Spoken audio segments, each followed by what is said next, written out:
Here we go. We are starting the stream. Alright. So I'm just setting up WoW here.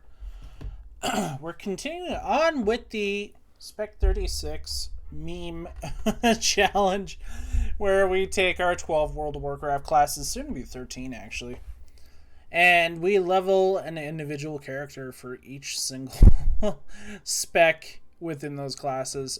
Currently, we are running our second character, 1 to 60, as a Frost DK. Definitely a lot quicker than our Protection Warrior that we did last time. So, lucky to have rolled a DPS spec. We kind of left off at the airport in Borean Tundra here. I kind of really forgot how extensive the quest list is in the area. We have like a shiz ton of quests going on, but a lot of them are kind of around here now. We did the inner kind of airport area. Now we got to do the outside pretty much. We'll be heading over to this zone over here or this zone over here, but basically we're going to finish up the airport and then probably go do the ziggurat over there. So we got to kill Twonky, ED210, Max Blasto, and the Grinder. So we'll go quickly do that. It's nice. So we finally hit the sweet spot with the Frost DK, where the rotation doesn't suck as much. Because before you were very much rune locked, we'll call it, where pretty much like you're just waiting for things to happen.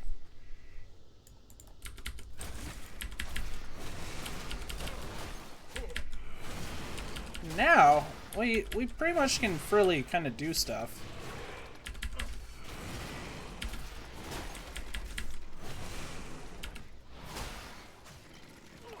See, now we're kind of locked right here. Not too bad. So we're just hitting station switches, eh? I don't mind the class so far. I'm kind of confused as to how you AoE. I'm guessing it's kind of like you dot, and then pretty much just like use Remorseless Winter to cleave down. I don't really know how much else you can do off of that per se with the class, but we will kind of learn as we go along here to see how that works out. See, if we're doing like AoE, it's sorta AoE-ish.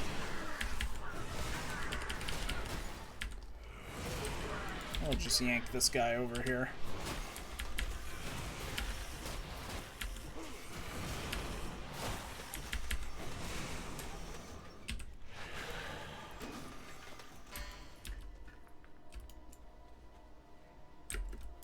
Wish the music was a little more interesting in this area. It's a little sad. A little, not that great. A little, depressing. Definitely not the cheery stuff you hear in, like, Grizzly Hills or anything.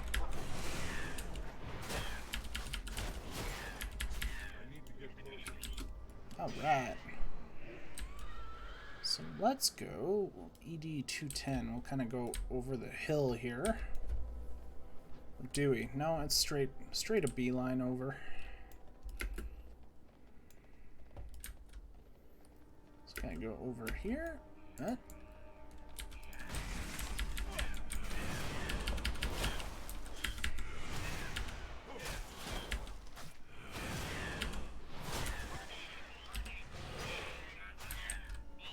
Okay.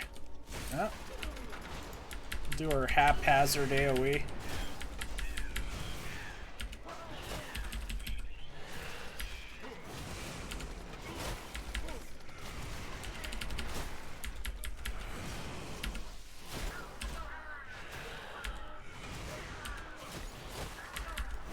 Yeah, it just kind of chugged back and forth. Obviously, I think that would definitely increase with some haste, right?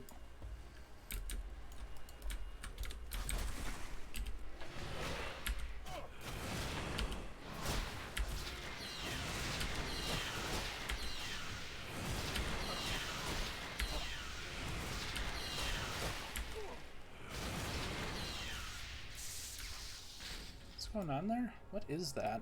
Oh, it's a goblin rogue.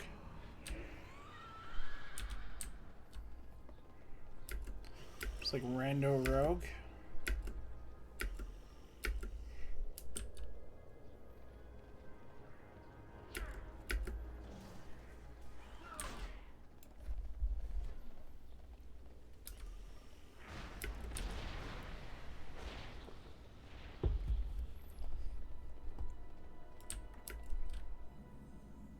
Right here is probably one of these valves. Yeah. It's too far away.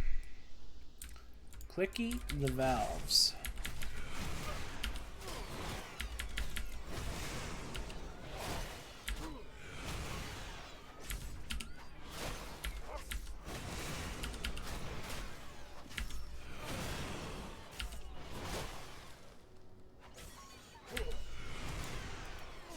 Oh, so that wasn't too bad.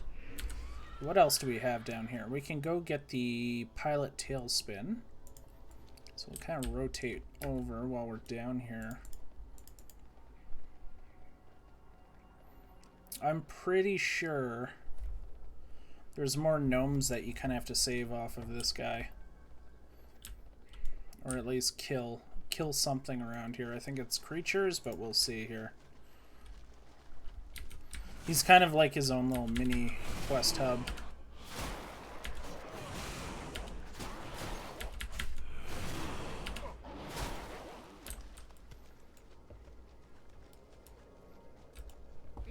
Alright. Okay, what do you got for us? Hi, how are you? Gather 4 Gorlock spice pouches.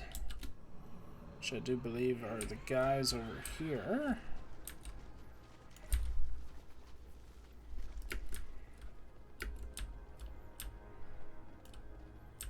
See, there's like the recon pilots too.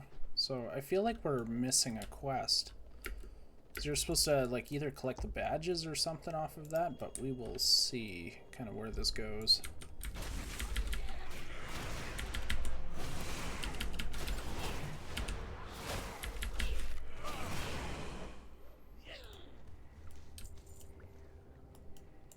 Sure.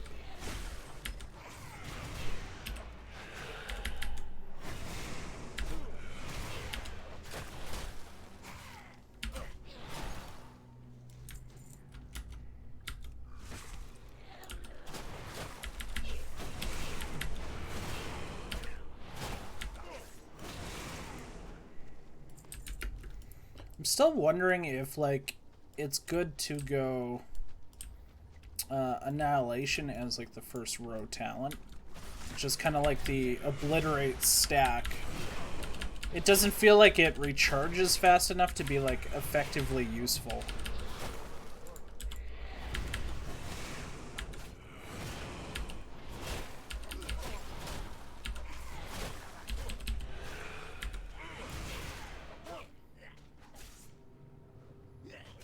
Just die. There we go. Get 3. We'll have to take a look as we're handing in here. It's just like I almost like don't feel like it's as effective. Oh, we're so close to leveling. Yeah, inexorable assault.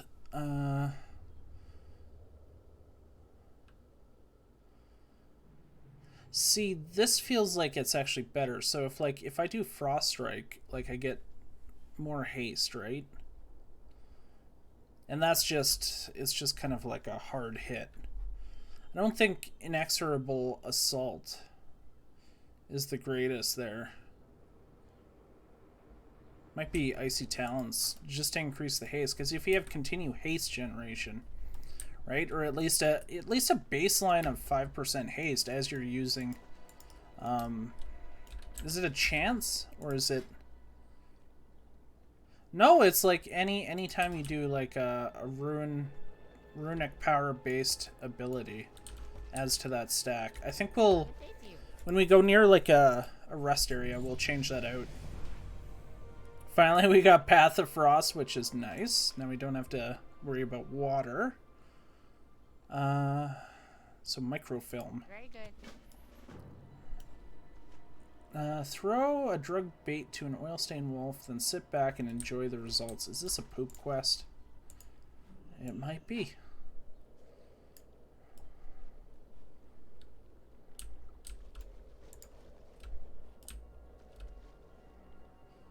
It's 8 of these, so it's gonna take a bit here. It is a poop quest. They could have did with 6, to be honest.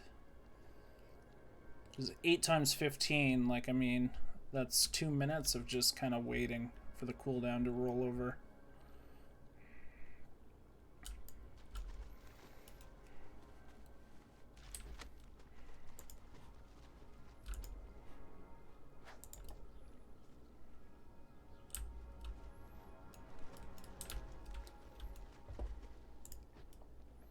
But we are doing something with the oil-based animals here. Which I thought we had to kill these guys to get the microfilm.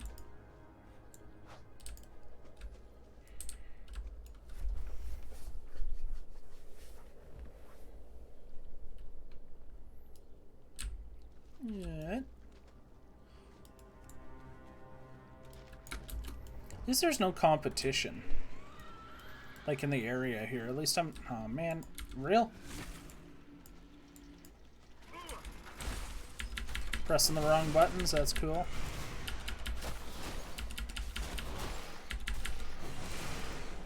Yeah, I think I'm going to go Icy Talons. I think it just makes more sense.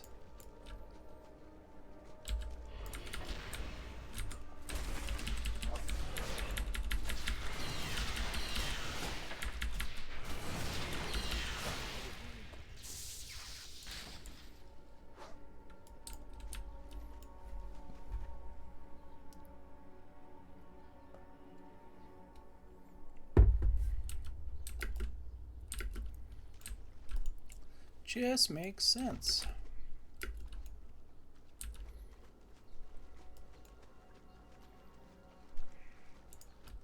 I need to get closer.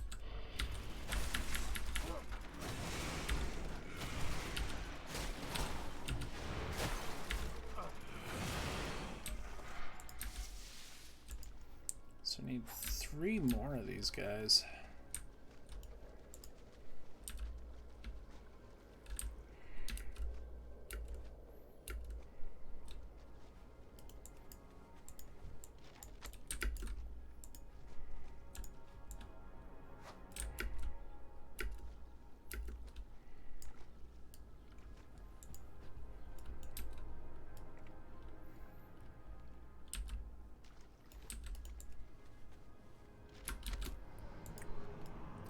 Oh, what? Rare mob? Hell yeah, Batman.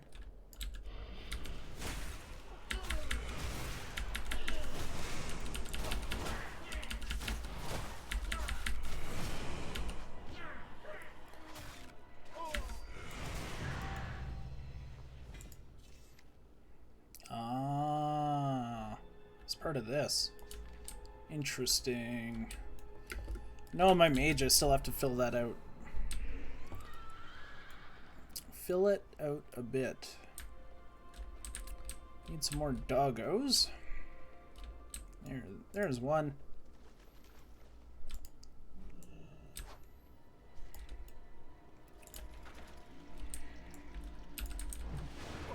Just wait for him to finish and despawn. Okay.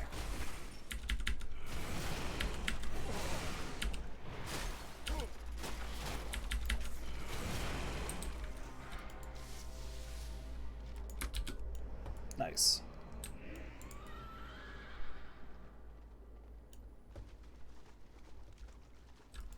Honored, I'm sure.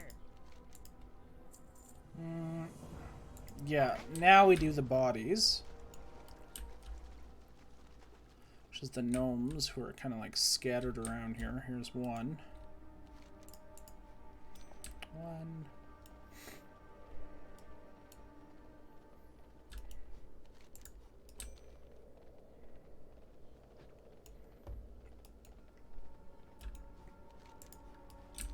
Is this a bit quicker here?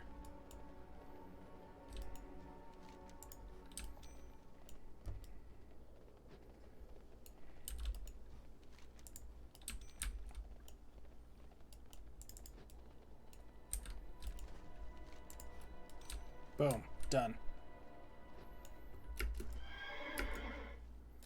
Good day to you. And Tailspin wants you to scuttle the eastern wreck, southern wreck, and north. Very good. Sure, man.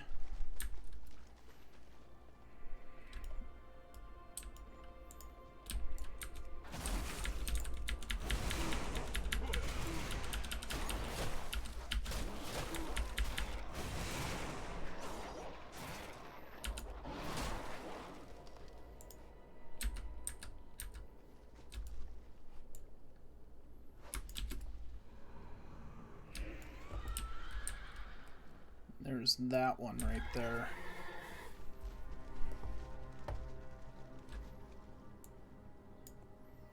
What we're gonna do is call this discount Wrath of the Lich King.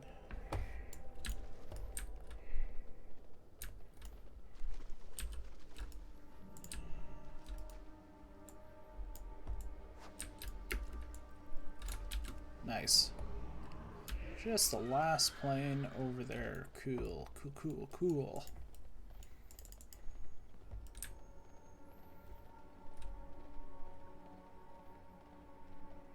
Let's... Oh, no, no. This fucking thing's gonna attack me, so we'll kill it.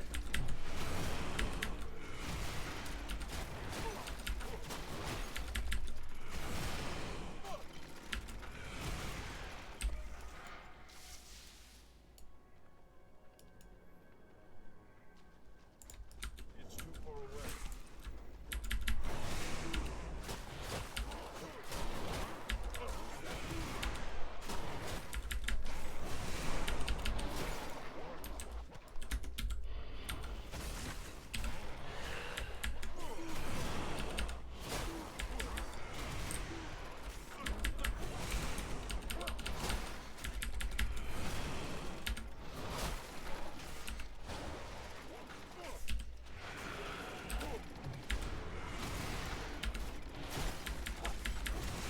See, now I feel like the kind of rhythm is falling behind. Oh, wrong one. There we go. The rhythm of the rotation is still perplexing to me. Because you almost hit like this dead end. I don't know if like... I don't know. Greetings. I don't know, man. What are we doing? Make your way back to the airstrip. All right, Okay. then. So now we can hand in these two quests that are back at the airstrip here. And I think that closes this area off.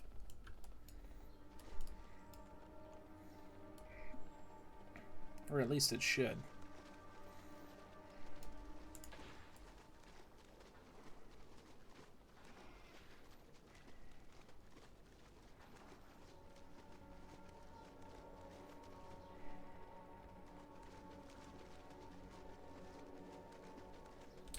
There's a nugget there. We'll just stop to grab this, maybe. Yeah, we will.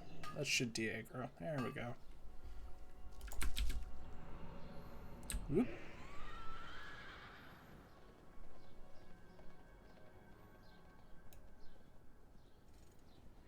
What is that? Who are you? Pleased to meet you. Map the guys. Man, you son of a... Be seeing you. I was just out there. That's okay. Hey, That's okay. You can just deal with it. Research the Gearmaster's manual. Return. off and away. So we're kind of going back out there anyway, so that's fine. Greetings. You have a great day now. Oh, you son... You pizza shit. Pizza! Okay. Gearmaster, he should be in the shack up there. Mark the sinkholes. And check in with Bixie. So we'll kind of do... Swoop, swoop, swoop.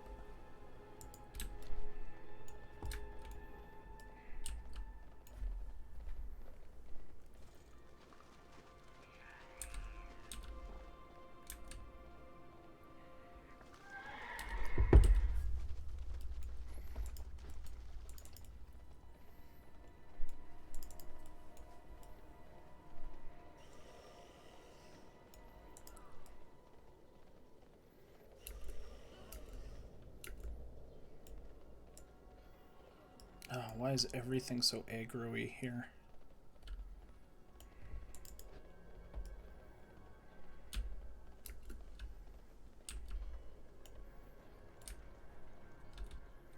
I hate that these leveling expansions, like the older zones, even though they're revamped for leveling, like just looking at it, like we're just about level 30.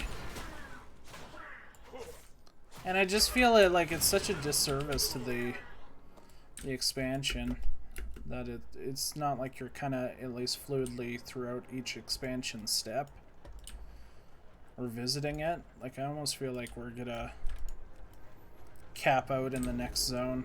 And then we're gonna have to do stupid Shadowlands.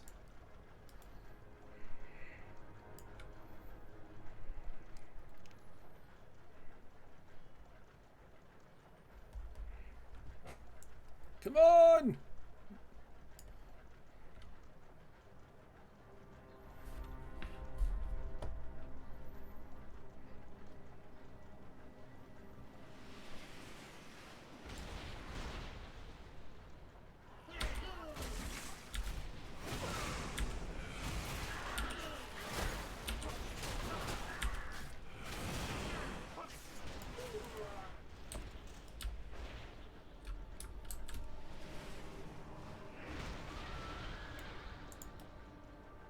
Okay.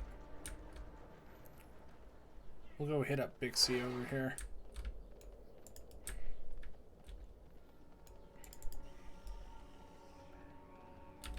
Holy shit. No. Where's Bixie?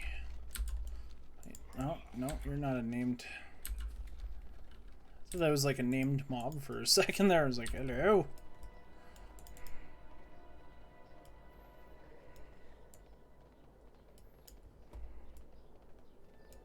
Where is a Bixie?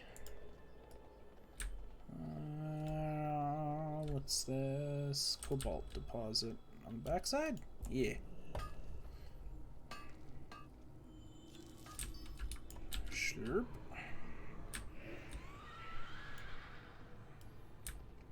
See what Bixie wants to give us here. Hi, how are you? Kill 10 plagued Magnetar. Seeing you. It's a Yormonger. That's a plagued Minotaur there. They're mostly up there. We're gonna go up there and see if there's a bunch. Should be a bunch up here. You would think. No, they're all kind of dead. They all sorts of dead, man. Okay.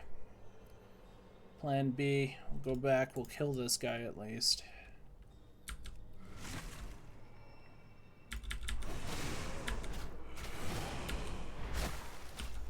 Oh, I forgot to switch to Icy Talons when I was at the airport. That sucks. Oh well. Such is life.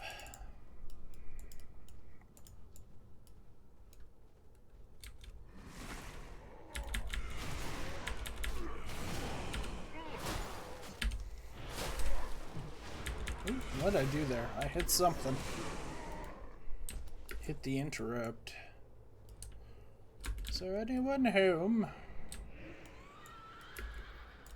No, there's nobody home.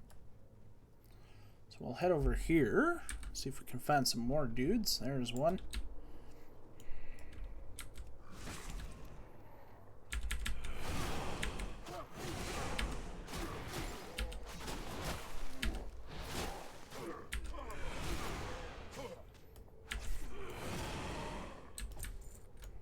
Snag this guy. Come on.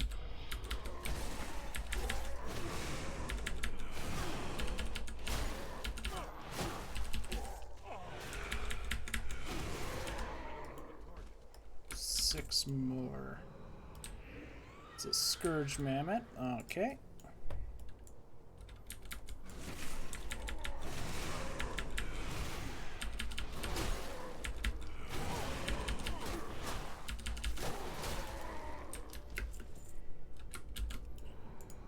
Don't want to fight the worm. do want to fight these guys, though.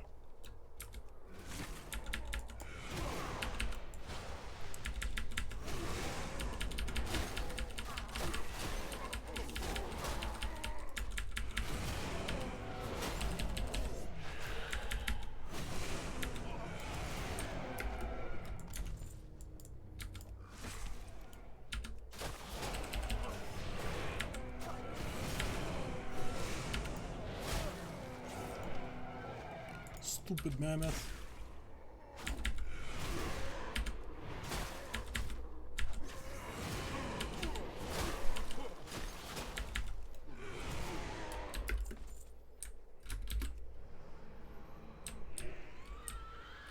God, we're leveling so quickly. I think what we might do is we might skip the rest of this zone. Hey, what up?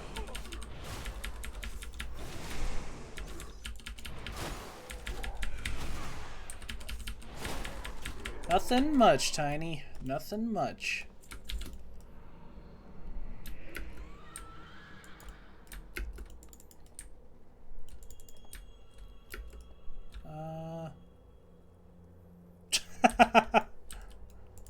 Ah, yes, the solid blockout color.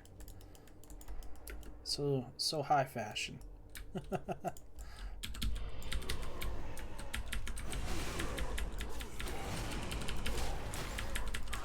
Only the finest Merc's Work Warehouse pick could rival this shirt.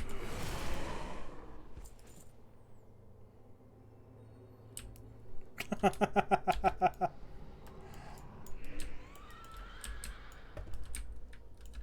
real challenge is to wear it for 5 days straight. And you're a real gamer.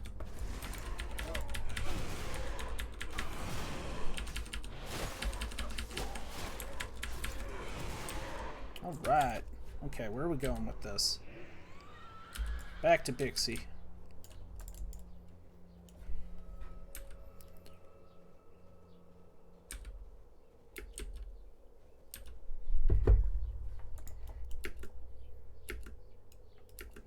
Yeah, I think what we'll do...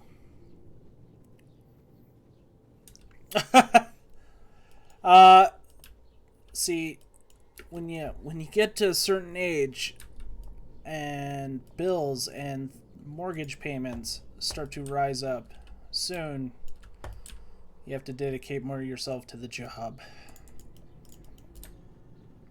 And then with job comes great lack of free time. And then you're relegated to the life of leveling alts, for you cannot raid anymore. Mainly because your wrists hurt and you can't sit at the computer for another 4 hours or 6 hours. Oh, what are we doing? Toss into the den of the dying.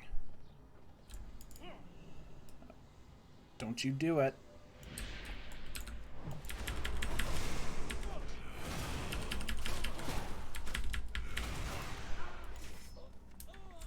Is that it? Sit and ponder what meetings I have to attend the following day. Honestly, like, so I'm just doing this for like fun, because it's kind of chill. You kind of go through like different aspects of the class and specs, right? And plus, it's kind of like a gaming drought right now. There's like nothing super interesting that you can really throw a lot of time at, right? True. Very philosophical. Are we gonna do this? I don't think we're gonna do this, are we? This quest? Can I help you? Yeah, we'll do this. I just want out of this zone.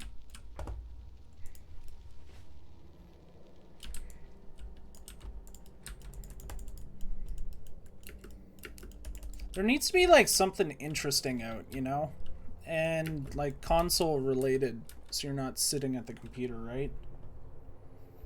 No, that's exactly it. It's just like, damn, like, You got Steam Decks, you got like crypto crashing, so you can actually build a computer now. But there's no games to play. We gotta kill 20 of these things? Man! It's a shit ton of mobs.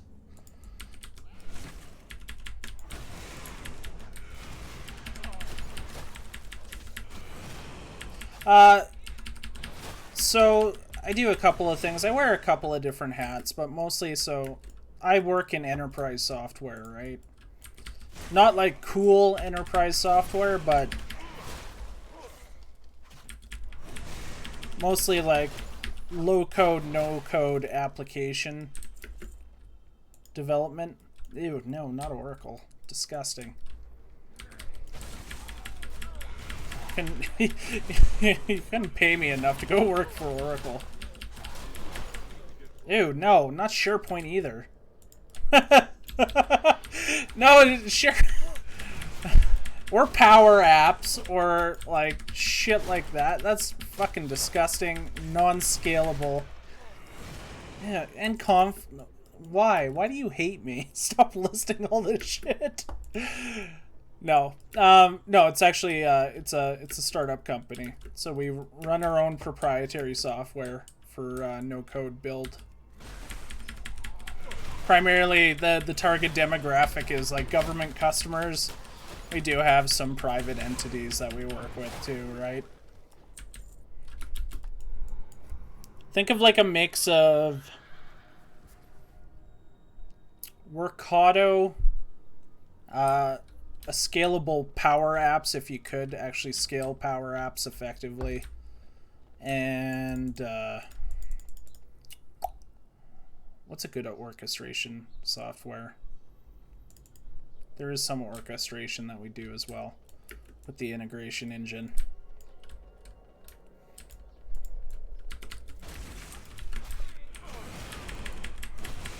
But there's no like target market. It's not like, hey, this off-the-shelf kind of vertical or horizontal is something that we target effectively, right? Like we kind of fill.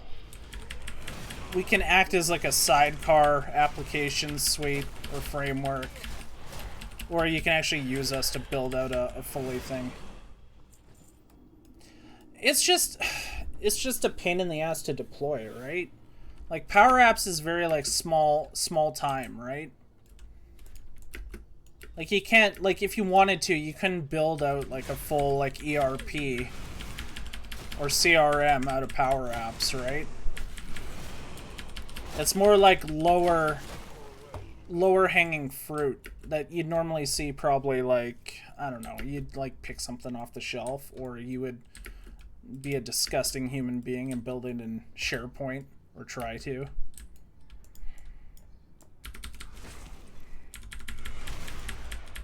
The only reason SharePoint is still alive is because Teams is now backed onto SharePoint, and everybody's kind of picking up Teams now, or at least government customers do, because most are Microsoft shops, right, for that kind of thing. Very good. Whether people like it or not.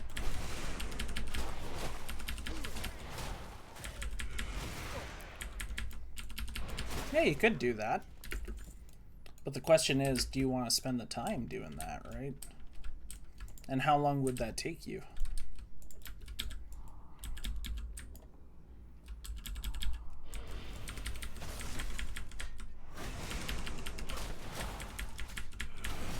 And how effective would it be, right?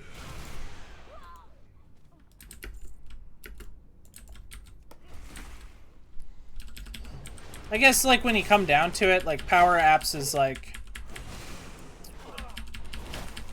I don't know, it's like a jack of all trades, but it's not really good at, like, one specific thing, right? Like, it's not... It's kind of okay-ish all around, right? It's just scaling is a bitch with it. Because you can't say... So, like, let's say you have a team, right? Oh, they are. Actually, a lot are kind of migrating to the cloud now, right? So you do see a lot of legacy on-prem shit. Like there are customers of ours specifically that still have data centers on-prem, but there is a huge, massive shift to cloud infrastructure, like Azure-based, because as Exchange has migrated to Exchange Online and now that you have Office Online, it's a lot easier to host a lot of that on the cloud, and then Microsoft, of course, absorbs all that delicious cloud money for no overhead, really.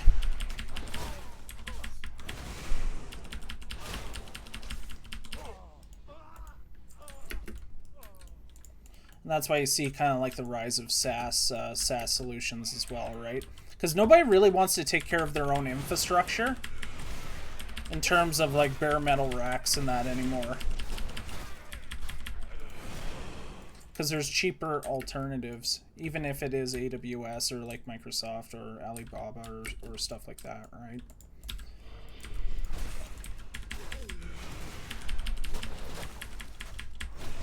It's all about the money. Well, government customers kind of about the money, but government customers, it's mostly like effective contracting, we'll call it. Something that will stick around for a long time until you're willing to spend money on it again. But, like, kind of going back to, like, the Power Apps and that. Like, Power Apps, I wouldn't give Power Apps to, like, a team in HR or, like, finance and that. Because you know what they're doing. Those teams in finance and HR and whatever other business unit or kind of group intersection that you have is going to be building shit with Excel sheets. Why? Because that's what they readily have available and it's easy for them to do, right? Where we kind of fit in is like for our platform, I can give it to somebody. They can scale out an environment in that, and basically the only knowledge points that they have is like maybe they're a subject matter expert and or a business analyst.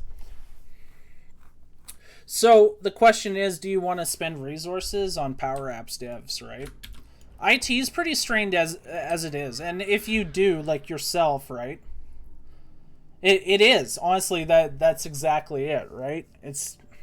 It is a glorified Excel sheet, right?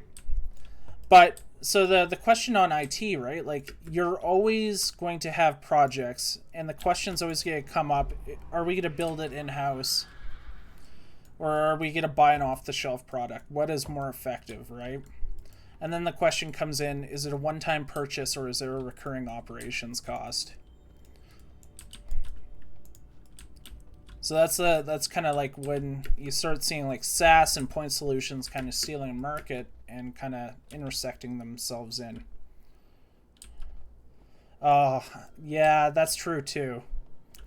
That is very true. And whether or not Shadow IT is actually good at their job, I've seen some that are, you know. Yeah, no, that's exactly it, right? Well, it's not the most technical, right? So if somebody can drag and drop a thing and connect like connect an arrow, you can do it, right? It's very much like you want like visualization. You don't want like regex expressions or like some sort of modified markup language for people to utilize, right? You want something easy that they understand. Is basically if I drag and drop this thing and then I drag an arrow to something that looks like a database icon to get data out of it, you can build something. And usually the people that, like you said, like the most technical person in HR and all that, it is honestly too much for the end user. Yeah, I tell you, you have the lowest common denominator, we'll call it, right?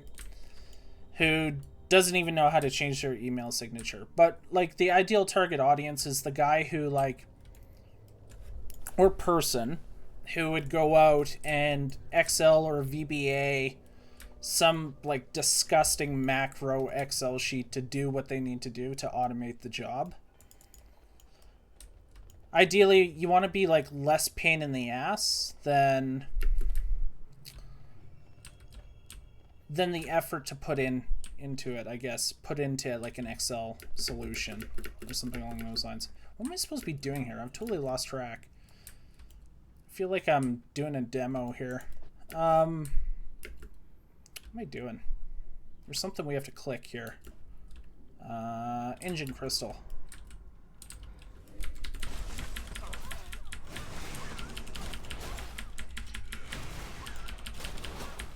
I don't know, I've met some really smart people like in their fields, right? Like honestly, like it's always the, like at least for us, charge flex. I wish I could. Listen, I'm marketing on my Twitch stream, okay? If I could have some extra money. Oh wait, I'm salary.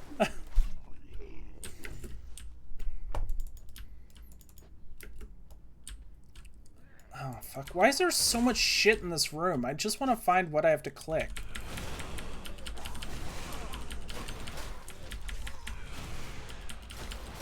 Okay, where's the gyroscope?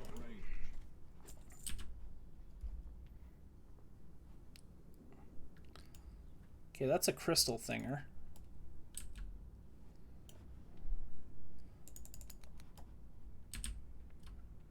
Ah, you pizza shit.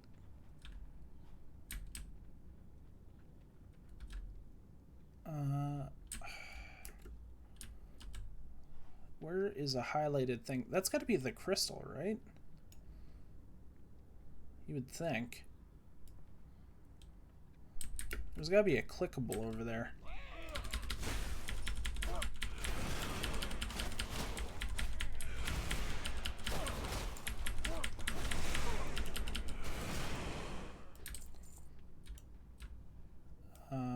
If I go over there, am I supposed to talk to that guy? Okay. With your help, a gyroscope from their doctor. Okay. One of the ghouls in here. A magical gyroscope from the doctor and a piloting scourge stone from the lich on top. Okay.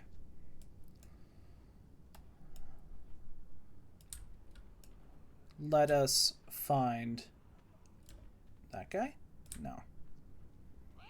You son of a bitch. Get out of here. I don't know, it's like an interesting time, cause again, it's all about like the sweet free BOE. It's all about the effort and money that you want to put in to build something out that is gonna at least stick around, right? And that's why you see like SaaS off the shelf do really well, because it's like a low commitment. There's no like spin up time to it.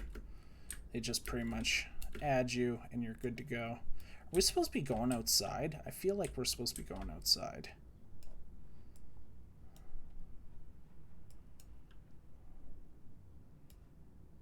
I'm gonna go outside. I'm gonna go outside and go look out there. If not, we're abandoning this quest. I've lost the will to care about this quest.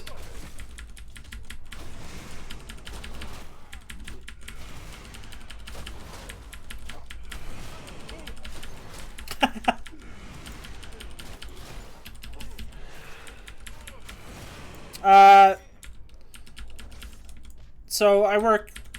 So the stupid term customer success, we'll call it, right? So I do solutions and architecture solutioning as well. So software solution, architect solution. But I also work on the upsale and kind of entrenchment of software into the customer, right? So I kind of play both hats at the company.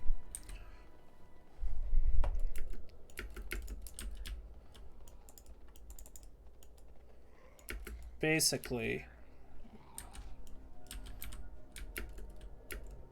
I need to make their vision come. I need to be the translator between the engineers.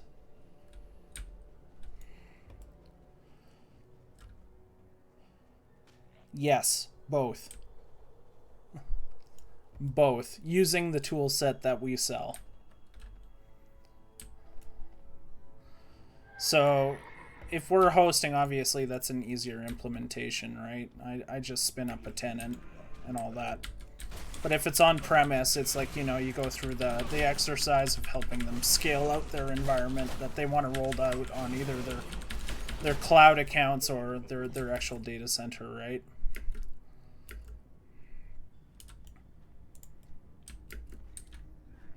Is there a stairway the entire time?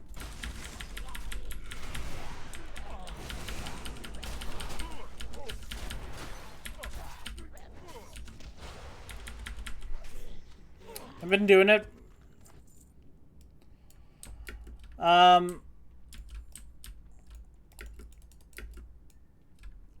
So it depends on the region, right? So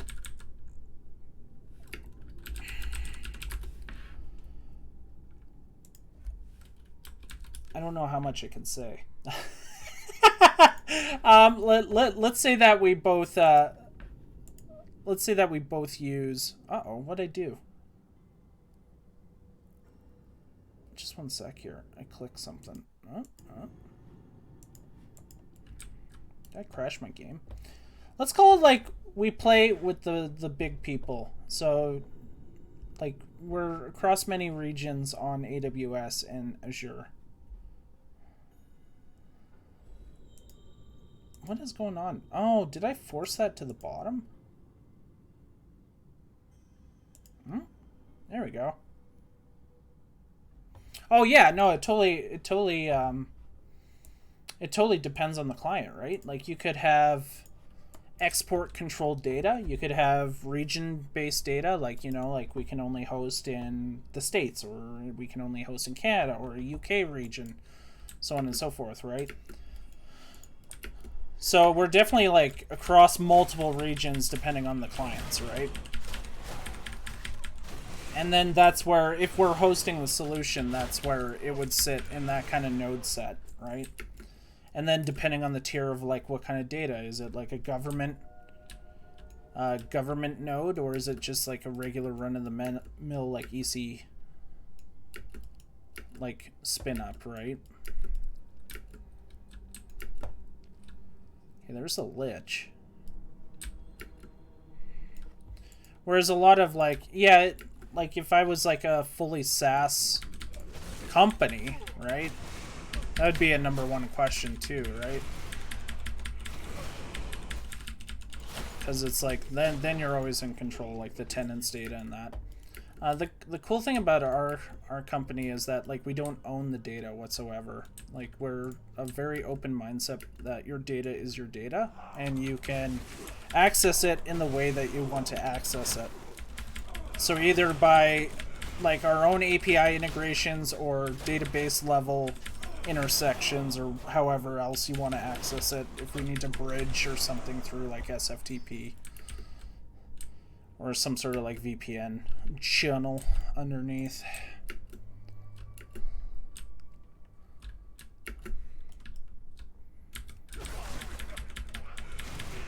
Of course, like no transaction fees, because that's such an asshole design.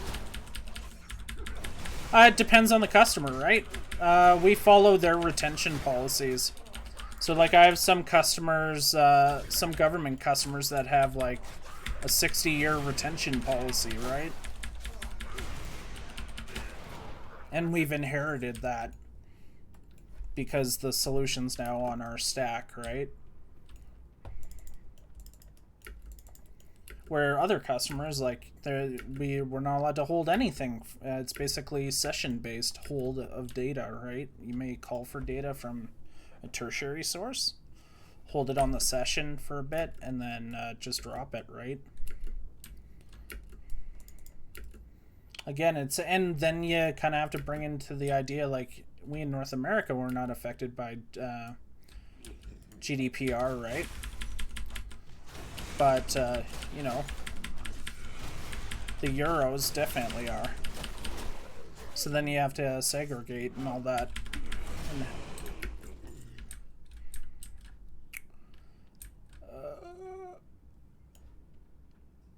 did we get all the thingers? We did get all the thingers.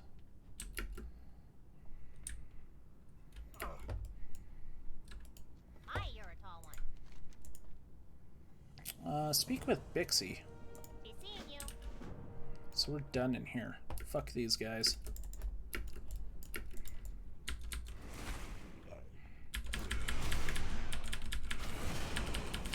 What I do like about my job, though, is that it's always like a new problem.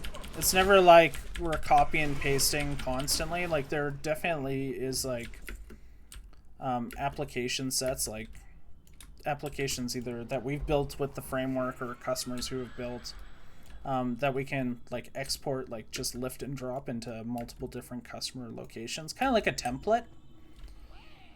Or like an AMI image, or like, you know, like a VM image or something like that, where you just drag and drop it, and then you can change certain aspects about the configuration if you want to. But there's always like a new thing that we're always doing, so it keeps it interesting about the job. But some days, like obviously, like you work in IT or software data in some respect, technology we'll call it. There's just some days that you're like, man, I sure can't wait to retire and never look at a computer again. Alrighty then. Crit haste. Sweet. Good. Going back to the airport.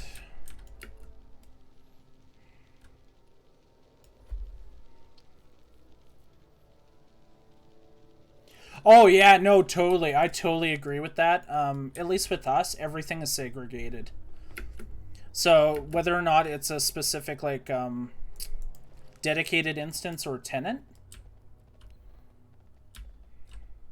Oh yeah, that too, right?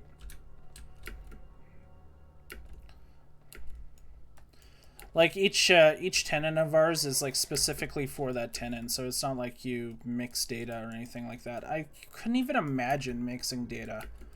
Like, it's cringy to think that like you as like maybe a Fortune 500 company and that have another Fortune 500 company or even a small SMB's information mixed with your stuff, right?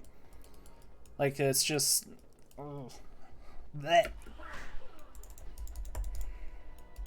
Gotta do it right. Gotta do it right. And people are lazy. It's always like shortcuts, right? Shortcuts that get you in trouble.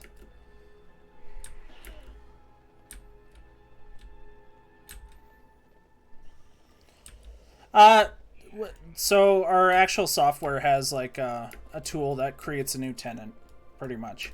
So it'll deploy a new tenant, and then each application itself is like a template. So like you can, everything is like modularized within our software. So you can basically pick it up and drop it into another instance. Not the data that the app may collect or utilize, but the app framework you can do that with, right? Which makes kind of like the software life cycle really easy. Because basically like promotion is just basically export, import. And then there's the version control that you have on whatever set of servers that you're doing, right? Like from test to dev to prod. Right. Yeah. There's a lot of stuff that's not utilized, right? And it's you know, it's old guard and new people coming in. It's just education. There's so much stuff out there, right? And like just think about the aspect of actually subscribing to like AWS or Azure. You almost need like a PhD to understand the subscription model. And that's just paying for the services, right? Then you actually get into the distinction of those services and what is what. Well, do I need this or do I need that? And oh no, I've subscribed to this one thing and I've kept a machine on that really hasn't benefited me in any sort of way, and now I'm paying extra money, and it's just Oh yeah, no, it totally is. Those people with like their little fiefdoms and they don't want to go outside of that, or they don't want to change the process. I constantly run into that, right? Like a project manager, or at least like a director or something, like will come to us and it's like, here's our problem, because we have 17 different ways of doing this one thing that nobody's wanting to budge on, while it's adding such and such time to the process, and then we have miscommunication of data, we have rekeying of data, we have so many silos now, and nobody wants to give up control because they're like stuck in their ways and they don't want to learn or put any effort into it, right? Which drives me nuts. It's like you got all this data sitting around that can make your lives so much easier. Like, imagine all the time, like, Bob in accounting, who's like 50 plus, who doesn't want to go outside his process he made like 15 years ago, copies and pastes something, right? And doing up a report that he regularly has to do, when you could just like connect some things together and boom, you have your canned reports or ad hoc reporting that you need. And you don't have to involve a SQL team or anything along those lines to get that done. Like, it physically drives me nuts. And you get the egos are just something else in technology, right? Like, I'm not a traditionally technology trained person. Like, I went to university. Like, I have a bachelor in history and a minor in philosophy, right? And it drives me nuts how much, like, engineers or, like, computer science techie people are so egocentric about, like, doing things a certain way, right? It's just so inefficient. We're gonna try Icy Talons, by the way. We're switching that up.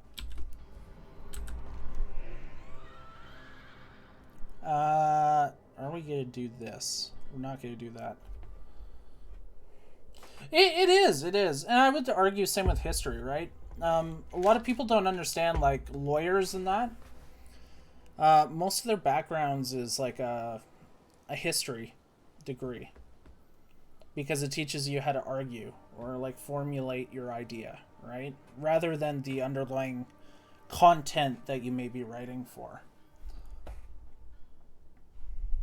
That's kind of like why I sit in my position, is that I'm like kind of like the translator between the engineers and business. Like, I can talk to business and relate highly technical things in analogies, or like something along those lines. I forget the other word for it. But to give them like an idea.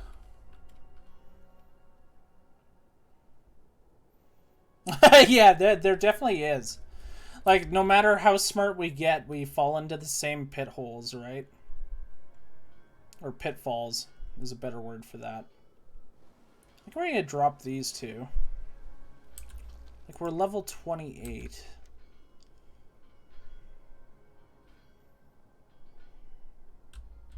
I just don't want to spend all my time in Borean Tundra. It sucks here.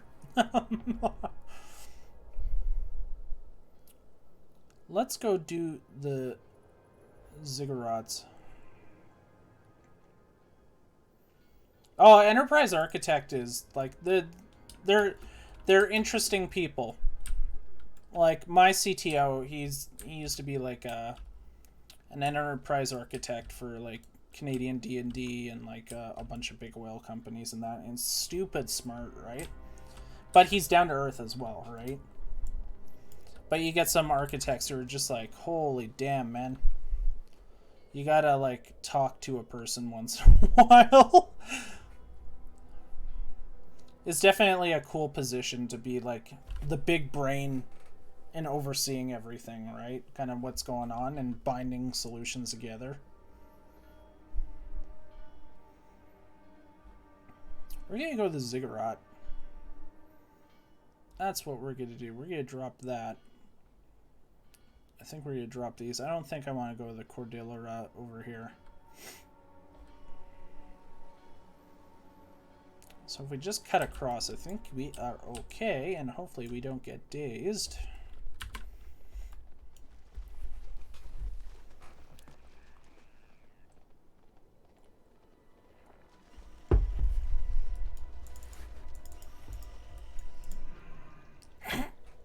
Gets dazed immediately. Awesome. Cool game, man.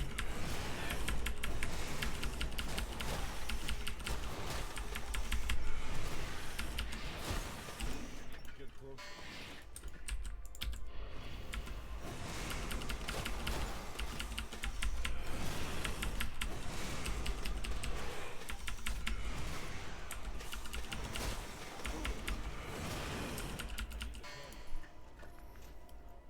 That's interesting in itself.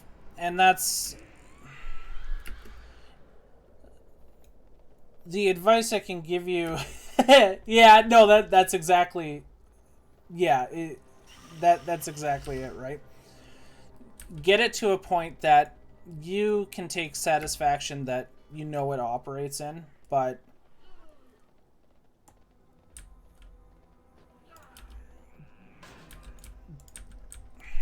what's a good... I lost my train of thought because I read info path there for a minute. Like, get it to a point that, like, you know it's sound. You don't have, like, janky workarounds or anything like that. Like, I'm very much like you, but sometimes you can definitely get into, like, a pitfall of kind of maximizing something that really doesn't have a large-scale benefit. It may have, like, a large-scale benefit to you, but in the grand scheme of things, it may not be important, right? Honestly, I think InfoPath is a cool tool. I just don't think it's in the right location of where it needs to go. Like, if InfoPath stands alone, like this idea that you can create like a data structure with a front-end interface is really neat. I like that, but in its case of using it with SharePoint and that, it's very janky, right?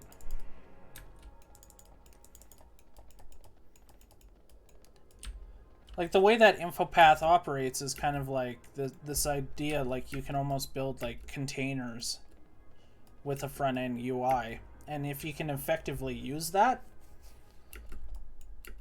and bind it on top of something meaningful, it's pretty powerful. Honestly, if InfoPath had, like, a facelift, it'd be such a cool tool. Like, you basically have power apps at that point, right? It's just you need a meaningful back end where you can scale it out properly and kind of like expand the tool set beyond just very simplistic uses, right? Yeah, exactly. That's how you get like power apps though. But like, I mean, like for its time, like InfoPath is really cool. Like you could do a lot of stupid things with InfoPath, right?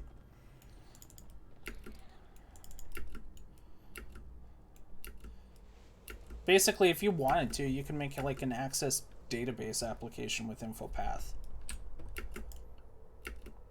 Without Access.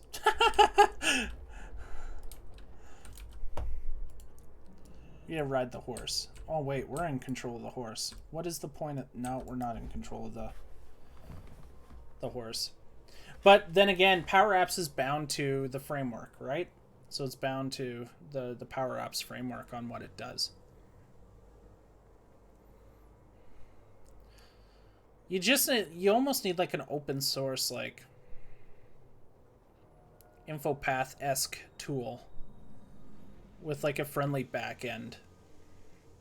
And I think you could do a lot of meaningful things with that because it's a low level thing. Honestly, like I think a lot of people could effectively learn how to build out like an InfoPath form.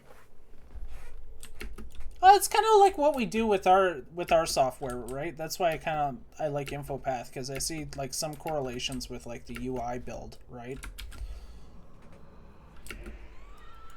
It's just the UI build is all web-based, where InfoPath is like a piece of software that is drag and drop, and you can upload it and stuff like that.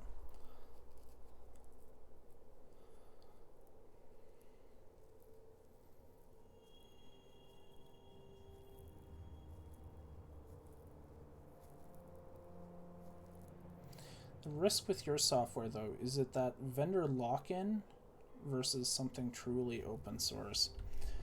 So, like, from the perspective of adoption, I would say it comes down to effort and resources. If you come at a customer from primarily like an IT position, you will get an IT answer back, which is, we can build it and we'll probably use open source libraries and stuff to do that, right? That's a very quick answer to give, without the realization that it's also a lot of effort to put in on an already strained IT team, right? Versus something that is kind of off-the-shelf build, right? Yeah, typical SaaS solutions, right? So, like, a typical SaaS solution, like, it corners at least some sort of, like, point solution. So you may combine one or more SaaS solutions to get out what you need. But what the customer's trading in that respect is that if they do lock in, you are now reliant on that vendor, right? And you see that with a lot of contracts, that you have an escape clause that if a vendor does go under, their proprietary software is essentially like open source to some respect, right? If it's like no longer kept up to date or something along those lines. You see that a lot in kind of contracting. But when it comes down to effort and money, a lot of people will trade the operational cost of paying like a monthly or annual subscription and the quick turnaround time of like a point solution for the effort that they may put into a homegrown solution, right? Because then you have like background ideas, like if we build a homegrown solution, and let's say Greg does it, and I'm sure you've run into this, is like legacy applications that are still around. They may be really good at what they do. They may have some quirks or nuances that you're used to, but maybe Greg died and he needed to add on something to that. So it comes into the thought, it's like, can we change the thing that we've made, or do we have to build it from scratch? And you see a lot of the times it's like, okay, well, we've come to the point where we have to build it from scratch, or we can trade operational cost with a company to roll out something that can be just turnkey, right? So it's all friction. It's managing that friction and how you get the customer, right? And I've had customers say, yeah, we'll build it. And then I've also had customers who say, yeah, we'll build it. And then 3 years down the line, they actually come back and go, we didn't build it. We're back because we kind of have to do the thing now. So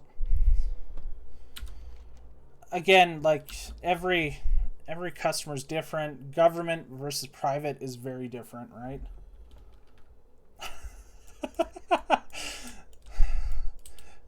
my condolences. Is Greg, rest in peace. I'm sorry I burned on your homegrown Access app SharePoint amalgamation that somehow works, but if you put Christmas date in and you select this in the drop down, it crashes the network. Well,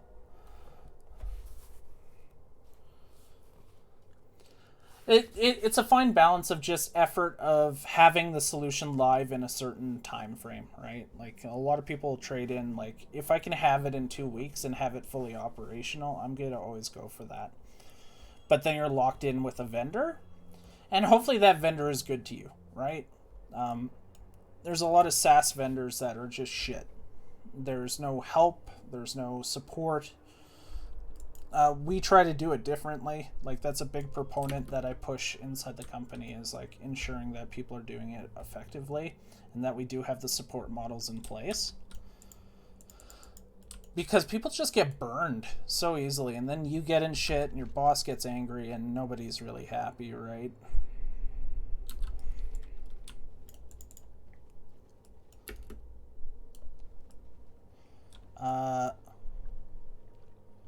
Is there something here?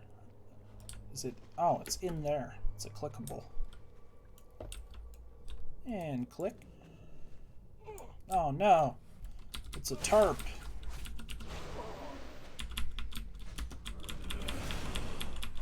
Uh-oh.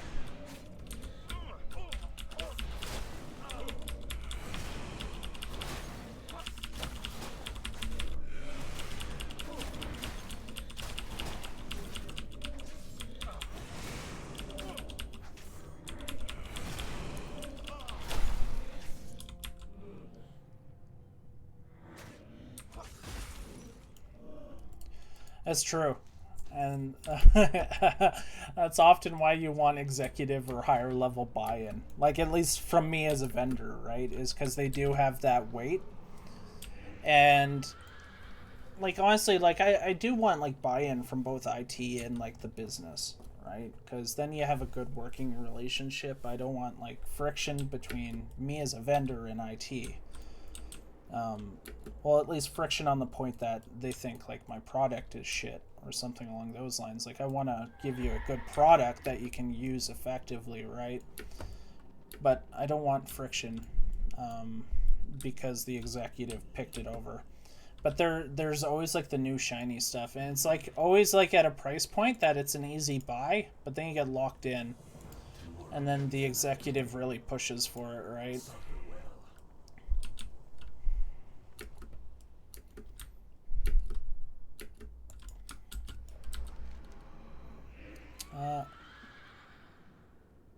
Oh, we gotta kill 20 dudes over here. Man, what is with Wrath? I don't remember the quest being this damning.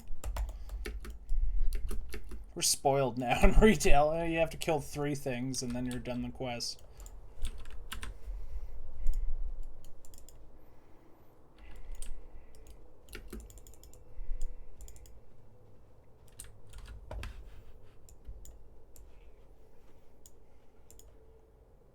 No, it's interesting. I read today. Like I'm usually subscribed to a lot of interns. Not right now. We don't do unpaid internship in that. We do remote work in that, but we're not hiring right now.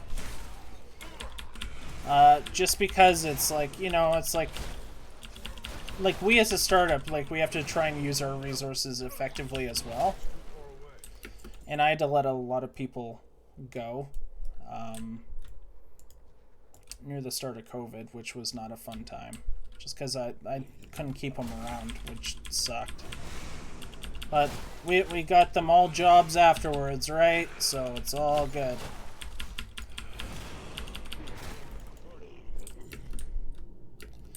But yeah, as we go out, we always, like, you know, there's always at least some hiring, and maybe like 1 or 2 people, but it's a pretty closed team of what I would call customer success people over here.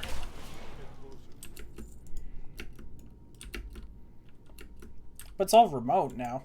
We liquidated the office. That was cool. So we were like work from home for a majority of like the company's life cycle, and then 2 years before COVID happened, we're like, okay, let's get an office. So we get an office, at least where a majority of us work in Canada, right? We have like a office in the Valley and all that shit just for face, right? But we finally got an office, and then COVID hit, and we're like, well, we're not coming back to the office anytime soon, so everybody's really good at working at home anyway, so let's get rid of the office. And, you know, that's bittersweet too, right? There's probably times where you're just like, man, I shouldn't be working right now, but here I am. It's 2 a.m. working because I want an easier day tomorrow.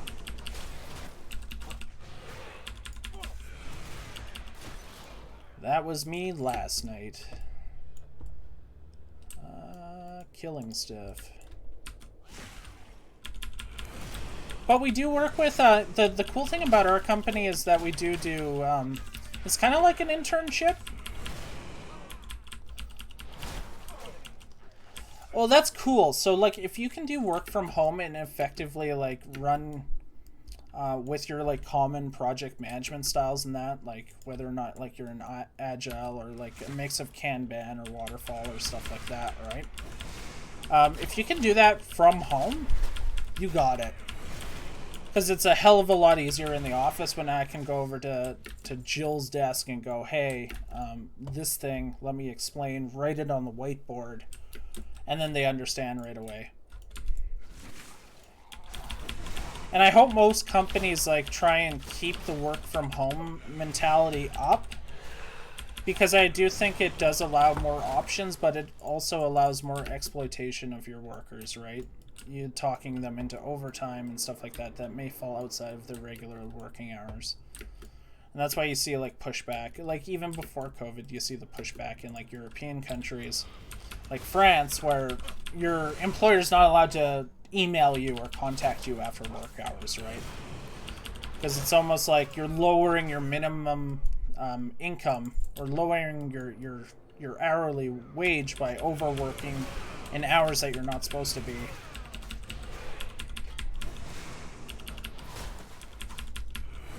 But the neat thing... Nice. Good. Good. And man, you probably do your job and they're happy with you, and that's all you can offer, man. We're like in a new age. Like, definitely... I'm a bit older, but like... I'm like 33, right? But I would say probably like 35 and younger. Like, we all understand that we're probably not going to be at these companies for a lifetime. Depending, right? Like, I might be a lifer at this company just because of how deep I am in. But there's always, like, you're always going to transfer over, right? And your employer, when you leave, is never going to be like, damn, if only you stayed a bit longer and that kind of stuff, right? Like, they're never going to bring up those accomplishments for you putting in extra effort.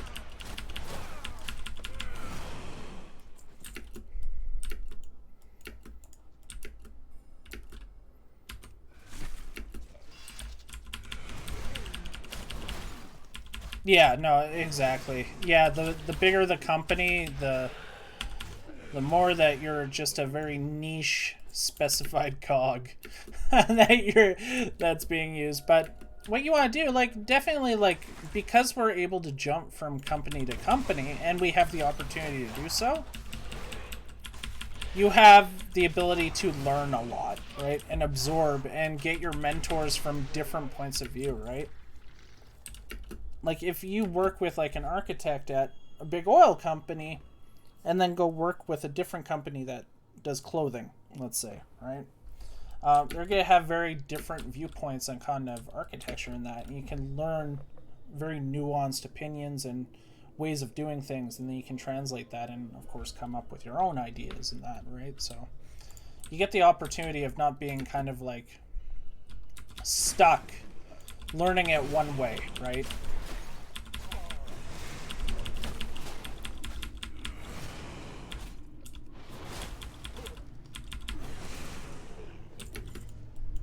Which is why I like my job a lot. It's just like like there's so many different customers that I deal with. I see trends that are across multiple different customers. Like the idea of like a workflow from person to person to person, contextually, might be very much the same, but the content of that workflow may be drastically different, but you pick up the nuances from the content to apply to the greater workflow to learn like a more effective way of doing that thing, right?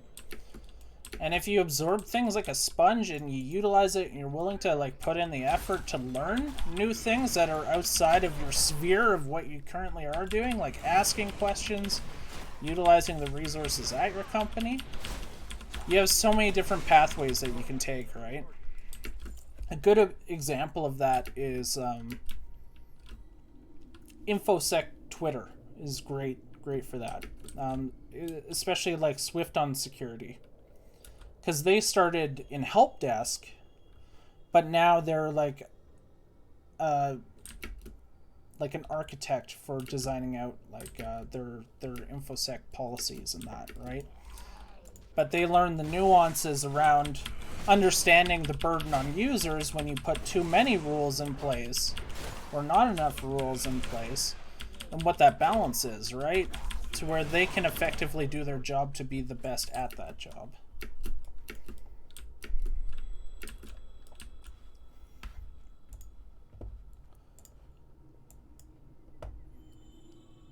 What am I doing? I'm looking up something here. Just give me one sec. What time are you going to be home? Question mark. When is the wife going to come home? Exactly, right? That's exactly it. Like, man, if more people, like, pulled from that type of viewpoint, be peace and love all over the place.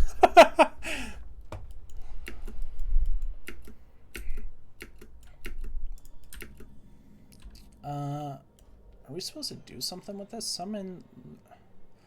Oh, he will fight... Okay, well, we're not going to summon him.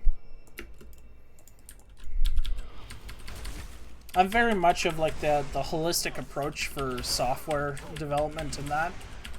Like, more of a rapid application design perspective. That you follow, like, a rad model where... Version 1 release... Get your feedback, polish, right, and do that cyclical turn on the requirements that you're intaking, right? So very hands-on approach, and you get a better product that way.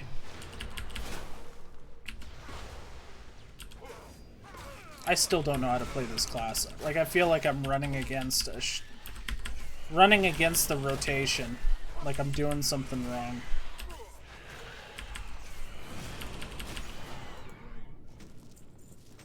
We do it? We did it. We killed them all. We won the game.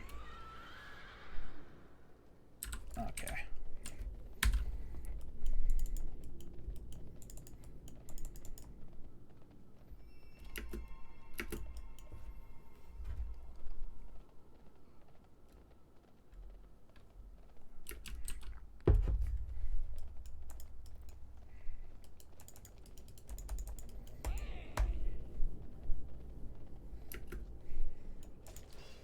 No, bad mob, no. You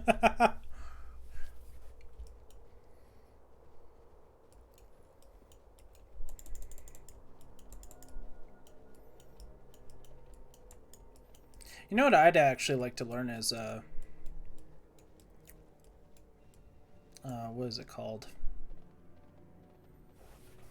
Kubernetes or curb thingers.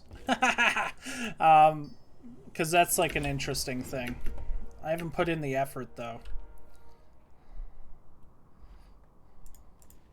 One day I will.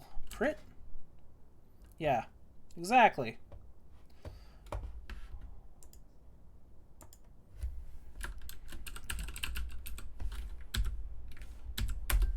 Like, it's different than Docker, right? Yeah, here's a good explanation. Docker is packaging. Kubernetes is meant to run them across a cluster, so scale out.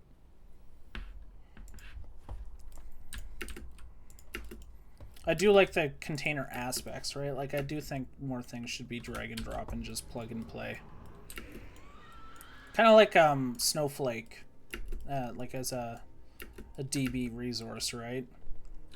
Like, they just give you an image and you just plug that in. Do we want to go kill the priests?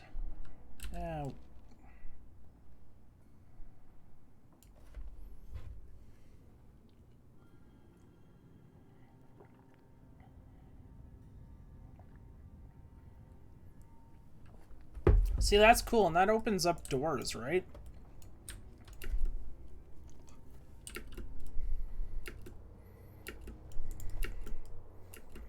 Like, that's interesting that they had you doing that, right?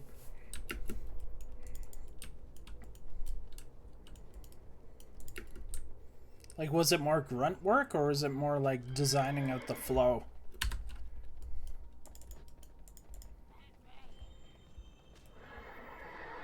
Or was it that nobody really knew it and they're like, man, okay, dude, you gotta go learn it now. Which is often the case. Like, you definitely run into that idea, right? is nobody has the knowledge nor the time to put into learning it, so they stick somebody else. Yeah, exactly. Boom. Done. If you do it well enough, you can then hold them hostage.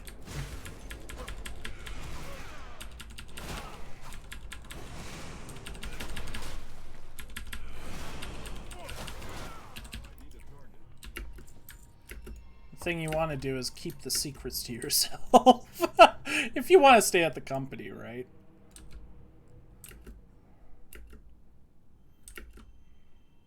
That's awesome. See, that's cool.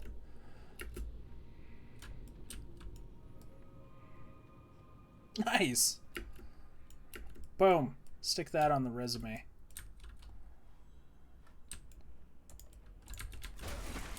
Oh, I'm supposed to kill this guy. What does this do? Power.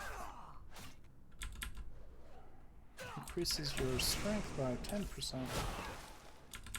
Oh.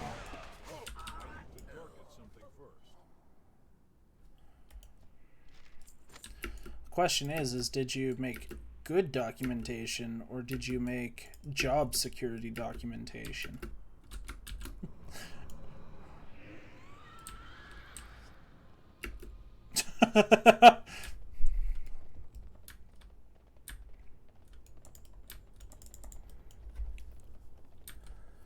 No, that's cool. I hope it works out. And I see, as you start to build a rapport like that, you could leverage that knowledge to go to another institution and be like, okay, I did this for this person. Here's my contact for that, right?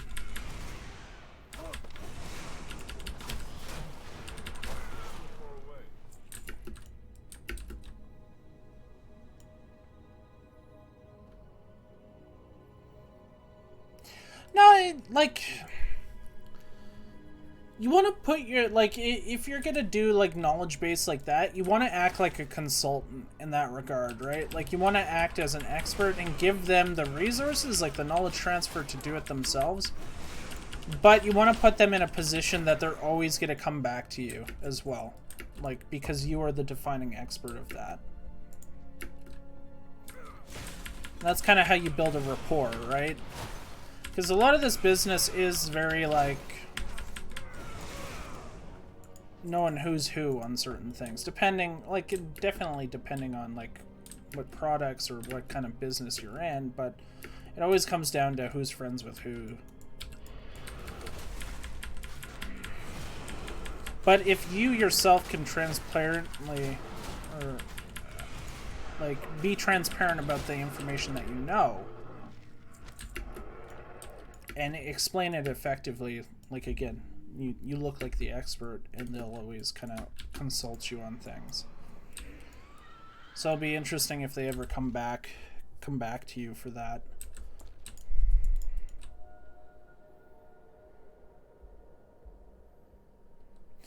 Yeah, well, you may be new to the company, but again, if you preface yourself as understanding something that, the elders or seniors don't know, you can definitely do that, work that to your advantage, right? And again, it comes down to that, acting like you know the stuff. The fake it till you make it model. You don't need to know everything. You just need to know a little bit more than the last guy.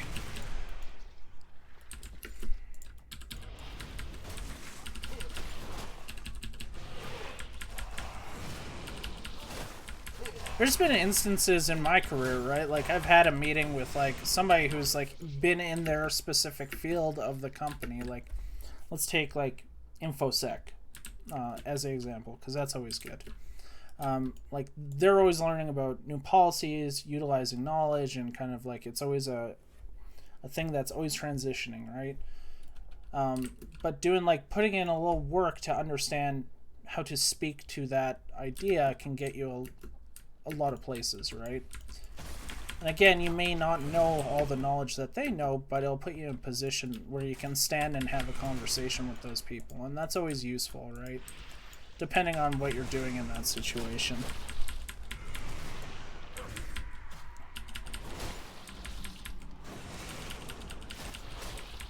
Exactly. I think everybody does that. That's just the basis of learning, right? Nobody's an expert right off the bat. There's always failure to understanding and doing what you need to do, right? Difference between a new person and a master is the 10,000 hours of effort that the master has put in before the inexperienced person, right? Or the new person.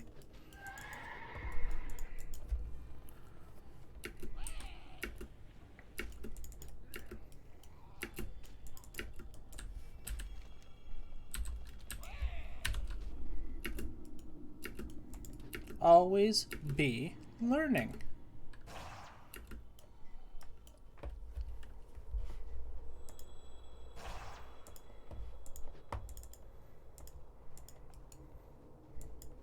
But also, learning too much can give you a headache. And then all you want to do is move to the forest and whittle little wooden ducks where the computers can't hurt you anymore.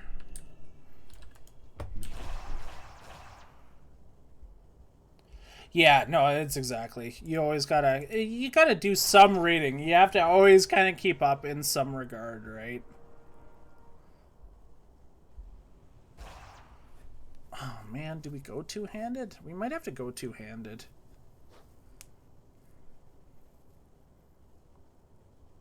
We are done.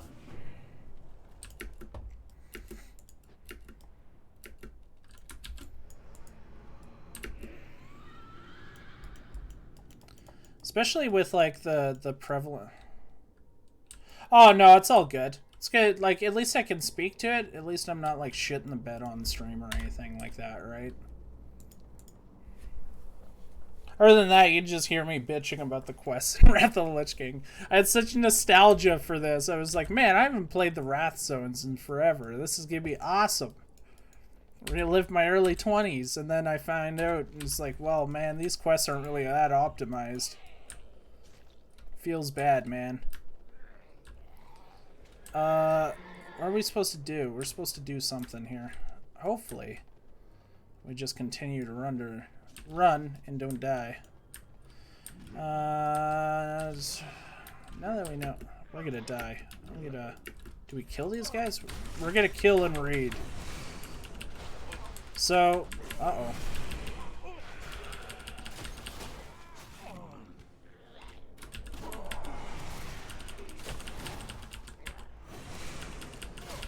Now that we know the words of power to enter Naxxnar, we can put an end to go to the...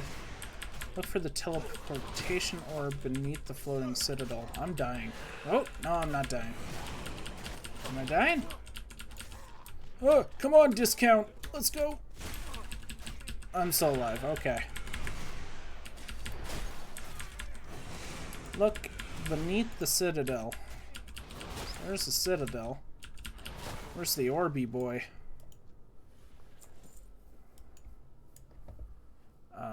If I go this way, look up. God, how am I so old to forget this? Go to...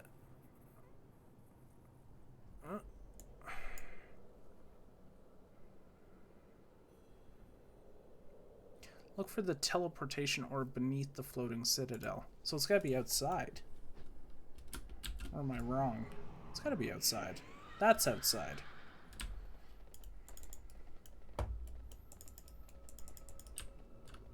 Or is it outside? I don't know. That's a good question. So that was like in my primary like goblin mode days, right? Like I was like disgusting. Way too much time into the game. But I was also good at the game. Or at least I think I was good. We were like a top US guild in that, but my brother-in-law who is also a disgusting WoW player, has brought it up and been like, hey man, we're going to be doing this. Like, they did it in Classic and Burning Crusade. Do you want in? And I don't really know. I don't know. I don't know if I should. That's the question, right? Oh, that's where I'm supposed to go. This thing. What? The big light. I could. I remember how to play a mage. You just hit 1 and then 2 sometimes, and you're good at the class. So I think I could do it. Yeah, maybe. We'll see. That's how I was good at mage. So I only had to press 2 buttons. Oh, fuck. I'm gonna die again. No. No.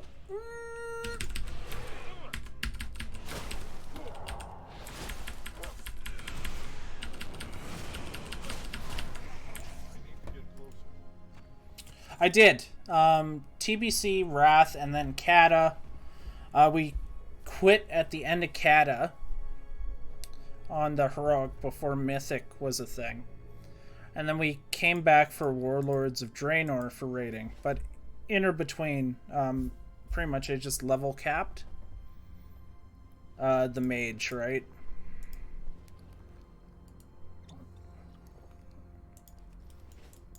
But I did raid a lot in Wrath. It was like 4 days a week. So in Wrath, yes, fire for progression. Icecrown Citadel was fire. Alduar was fire too.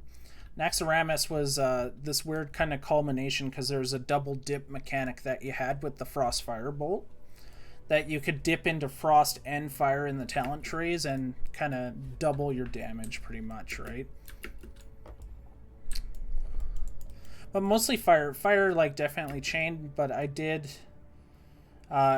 use all specs on raiding, right? Like, on Heroic and that. Just because I wanted to be on the top of the parses on WoW logs. I was top 20 for Fire in Icecrown, which was the main, like, max spec. But I was also either 1 or 2 for Frost and Arcane in ICC. It was like me and the Russians, and there was a couple like Europeans that were pretty good for the mages.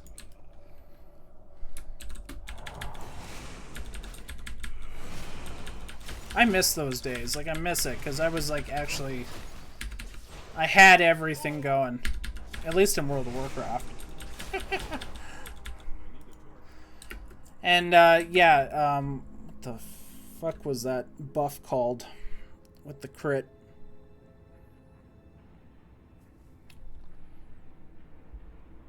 Yeah, it was disgusting. Yeah, it was pretty bad.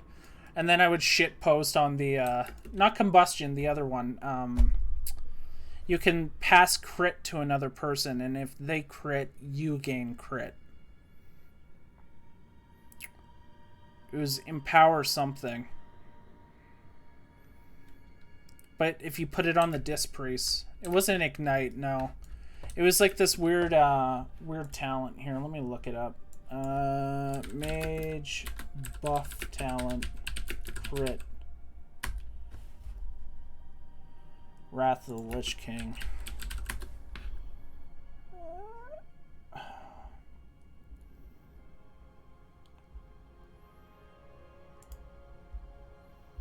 Combustion, like, was your own thing, but there was a special talent that you could use to buff another person.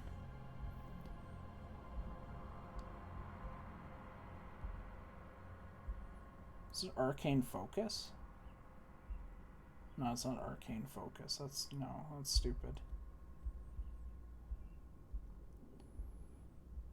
Hell yeah, man. Just reach for what you want to take.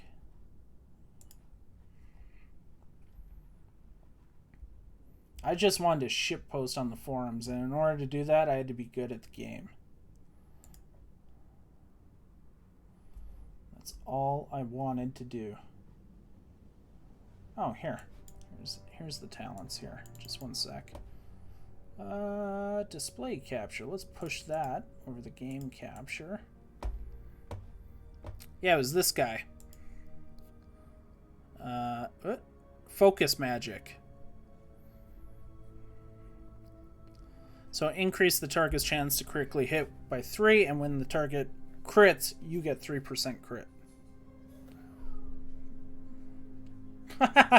It's okay, man.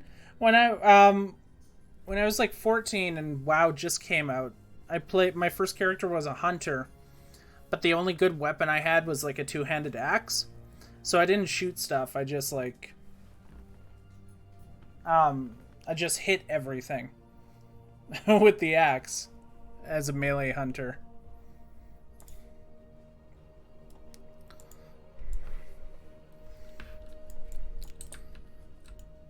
"12-foot ladder." Yes. Look up 12-foot ladder if you want access to any articles that have a paywall to it. You can plug it in there, and what they'll do is they'll strip away the HTML layers and the lockouts on that.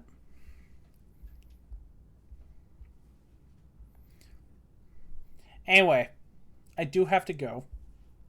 It was nice chatting with you, Tiny. But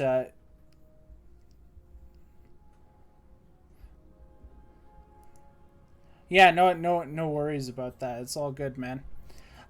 Want to talk again? Hit follow. It's always good. I stream seldomly, so on and off.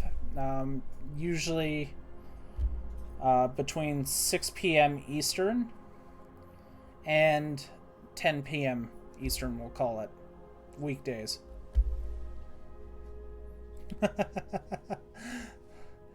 Deal. All right, man. You have a good night or morning, wherever you are, and I'll see you later. Cool? Peace!